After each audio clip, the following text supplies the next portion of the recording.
मेरा कृष्ण कण कण में समाया हुआ है पर दिखाई नहीं पड़ता। कण कण में वैसा ही समाया है जैसे समुद्र के कण कण में नमक समाया है। अब प्रश्न ये है तो दिखता क्यों नहीं? तो उत्तर, समुद्र में नमक है, क्या दिखता है? नहीं। कोई किसान खेत में समुद्र का पानी भर लेता है तो 10-15 दिन में समुद्र का पानी पानी ऊपर आ जाता है, नमक नमक नीचे जम जाता है। उसकी एक विधा है ना, विधि आएगी तो नमक अलग हो जाएगा, पानी अलग हो जाएगा। बस उसी तरह जब तुम भक्ति की दृष्टि से देखोगे तो तुम्हें कण कण में परमात्मा अलग नजर आएगा। देखो ये बैठा है मेरा कृष्ण, ये बैठा है मेरा भगवान। अभी नजर इसलिए नहीं आ रहा है क्योंकि तुम्हारी स्थिति, तुम्हारा लेवल वो नहीं है अभी देखने वाला।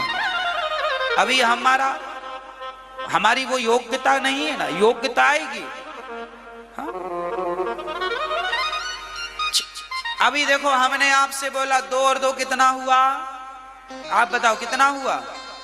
2 और 2 कितना हुआ? बोलो 4। अब छोटे से बच्चे से बोला जाए 2 और 2 कितना, तो उसके लिए तो ये कठिन है कि नहीं? जो बच्चा अभी स्कूल नहीं गया है उसके लिए 2 और 2 जोड़ना आपके लिए कठिन नहीं लग रहा ना, आपने जोड़ लिया 2 और 2 4। पर छोटा सा बच्चा जो कभी स्कूल नहीं गया अभी तक, उसके लिए 2 और 2 जोड़ना कठिन है या नहीं? हाँ या ना? है ना? बस अभी भगवान कण कण में है। साधु संत जिनकी दृष्टि पक गई है वो तो देख रहे हैं, पर अभी हम तो पहली क्लास के विद्यार्थी हैं ना। जब पकेंगे तब पता चलेगा कि कण कण में कैसे भगवान है। तो अभी कठिन लग रहा है हमें, भगवान दिखाई नहीं पड़ रहे हैं, कठिन लग रहा है। जब आप भक्ति करेंगे तो ये सब चीजें सरल हो जाएंगी। कण कण में बैठा दिख तो रहा है हमें तो दिख रहा है। अब आपको क्यों नहीं दिख रहा पता नहीं, क्योंकि आपको 2 और 2 पता ही नहीं कितना होता, हमें पता है 4 होता। सीख लो अपना लेवल, अपनी स्थिति। एक उस चरम सीमा तक पहुंच जाओ जहां से सब चीज दिखती है।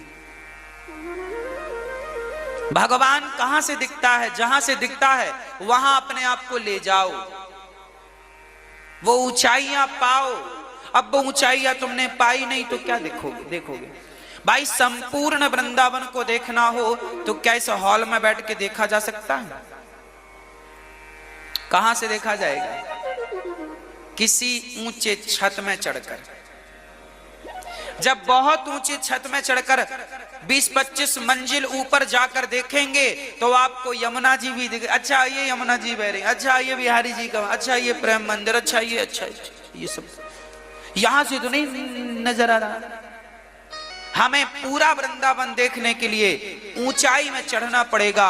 उसी प्रकार भगवान को कण कण में देखने के लिए भी आपको अपने आप को बहुत ऊंचा उठाना पड़ेगा। जब आप अपने आप को ज्ञान से उठा लेंगे, प्रेम और भक्ति से ऊंचा उठा लेंगे तो फिर कण कण में परमात्मा नजर आ जाएगा। कोई आश्चर्य नहीं। समझ नहीं पाए। नहीं, ठीक कहा उसने, बिल्कुल ठीक कहा। उसका सवाल कहीं ज्यादा ऊंचा है और ईमानदार है उन लोगों के वक्तव्य की अपेक्षा जो बिना जाने समझे कहते रहते हैं कण कण में भगवान, कण कण में भगवान। बिल्कुल बढ़िया सवाल है कि कण कण में भगवान है तो ये जो इधर उधर मल है, विष्ठा है, इसमें भी भगवान है क्या?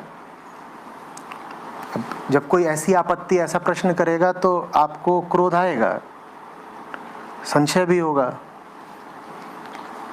पर क्रोध आपको वास्तव में उस व्यक्ति पर नहीं आ रहा जिसने ये सवाल पूछा है।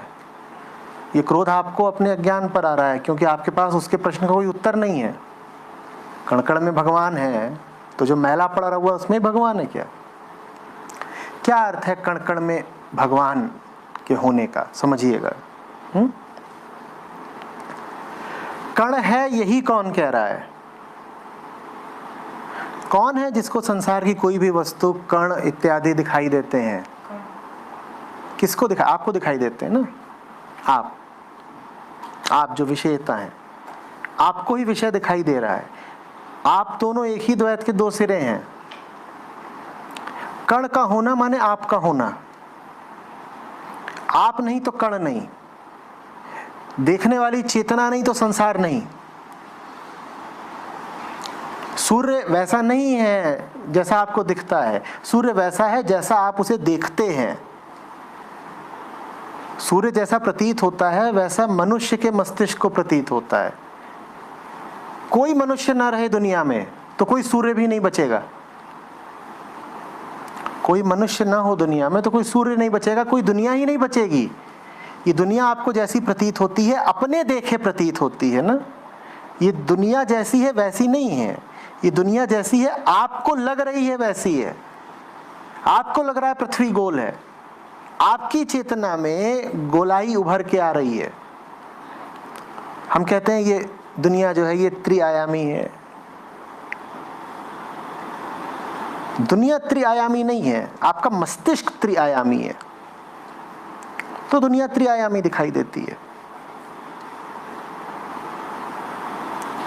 तो वो जो कण है वो कण वास्तव में नहीं है, वो आपका होना ही है जो बाहर कण के रूप में दिखाई देता है। आपका होना ही है जो बाहर कण के रूप में दिखाई देता है। आप ना हो तो कण कौन सा? आप और कण एक हैं। ये जो सामने दीवार खड़ी है ये वास्तव में नहीं है, ये हमारी हस्ती के कारण है। हमारे अलावा कौन गवाही देगा कि ये दीवार है? बताओ। चेतना के अलावा, एक चैतन्य जीव के अलावा ये दीवार किसके लिए है? बोलो।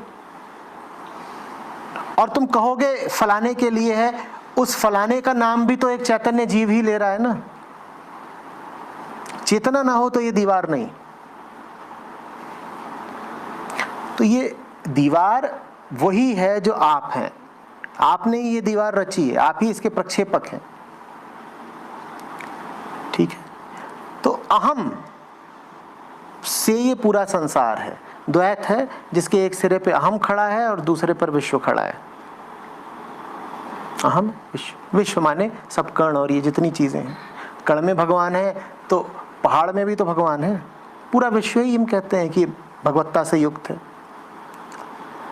अब अहम हो गया कण बराबर, कण बराबर अहम। और अहम क्या है?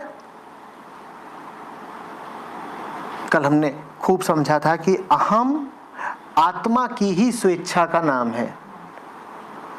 अहम क्या है? आत्मा की ही स्वेच्छा का नाम है।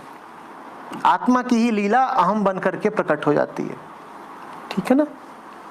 तो कण बराबर अहम और अहम बराबर आत्मा। कण बराबर अहम और अहम बराबर आत्मा। आत्मा ही लीला करती है और अहम बन करके पूरी सृष्टि रच देती है। कण बराबर अहम, अहम बराबर आत्मा, तो कण बराबर, इसी को कहते हैं कण कण में भगवान है।